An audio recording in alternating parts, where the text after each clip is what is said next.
Assalamualaikum Pak Haji. Waalaikumsalam warahmatullahi wabarakatuh. Gimana nih?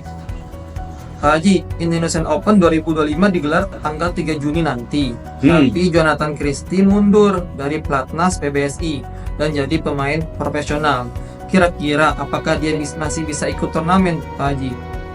Waduh, badminton nih ya. Ini juga hobi saya nih, nonton nih. Ya memang mengagetkan ya, tiba-tiba kita mendapat berita Jonathan Christie mundur nih. Padahal dia baru saja menjadi kapten timnas Indonesia badminton di Piala Sudirman yang lalu. Nah tapi memang ya, untuk main di pelatnas atau main profesional itu memang sepenuhnya menjadi pilihan pemain. Apa yang membuat pemain itu memilih di pelatnas dan di profesional? Bagi pemain yang baik ya, tentu dia punya pertimbangan-pertimbangan. Tapi kalau bagi PBSI, setiap saat PBSI itu menerapkan review, evaluasi. Ada pemain-pemain yang dianggap tidak bisa berprestasi dalam waktu yang sudah diberikan toleransi, akhirnya memang dilepas dari pelatnas atau disuruh mundur lah gitu. Ya, contoh lah beberapa pemain sebelumnya, saya nggak usah sebut nama. Tetapi dalam kasusnya si Jojo atau Jonathan Christie ini, bukan karena dia tidak berprestasi. Kelihatannya ini murni pertimbangan dia sendiri. Saya membaca itu murni pertimbangan dia sendiri. Apa itu pertimbangannya? Antara lain misalnya dia pengen lebih banyak waktu menemani keluarga, menemani istri dan anaknya, karena anaknya masih bayi ya. Kalau di pelatnas dia mungkin bisa ketemu hanya seminggu sekali.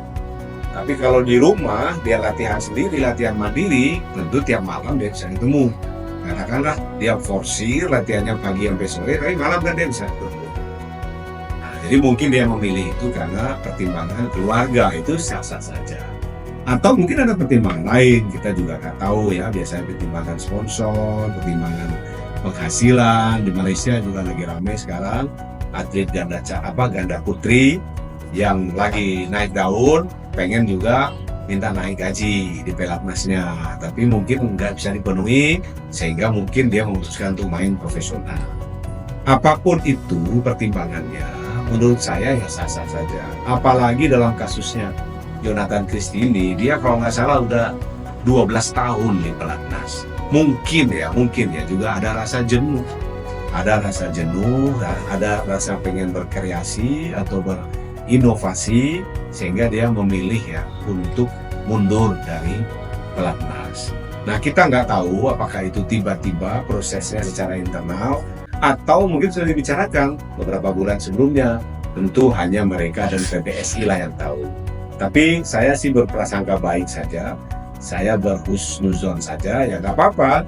Dia mundur, dia pengen mencoba cara lain, dia juga pengen tidak mau ketinggalan untuk mendampingi anaknya, dan seterusnya. Kalau saya perhatikan memang jarang sekali atlet yang sudah menikah bertahan di pelatnas. Kecuali kemarin duet Dedis ya, The Dedis. Walaupun sudah menikah, walaupun sudah lama menikah, beranak, tapi mereka bisa konsisten ya, bersama-sama masih latihan di pelatnas. Terakhir beberapa tahun terakhir menjadi lawan tanding ya, tandemnya para atlet pelatnas. Nah tapi selain itu saya lihat ya, menikah mungkin 1-2 tahun paling lama itu akan mengakhiri masa tugasnya di pelatnas. Nah kita doakan saja lah. Tadi pertanyaannya boleh nggak main? Ya kalau main sangat-sangat boleh, karena main itu ditentukan oleh rankingnya, ranking dunianya. Kalau ranking dunianya tinggi, di top player gitu, boleh main Indonesia Open seri 1000 ya, seri 1000. Tapi kalau rankingnya rendah, mau di pelatnas atau mau bukan pelatnas nggak bisa main. Jadi dia ada levelingnya, ada level-levelnya. Kasusnya Jojo ini, Jonathan di sini dia boleh. Kenapa?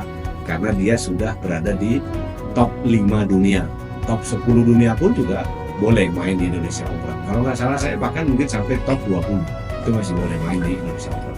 Nah begitu kira-kira. Ini melenceng ke badminton, tapi ya saya senang membahasnya. Terima kasih.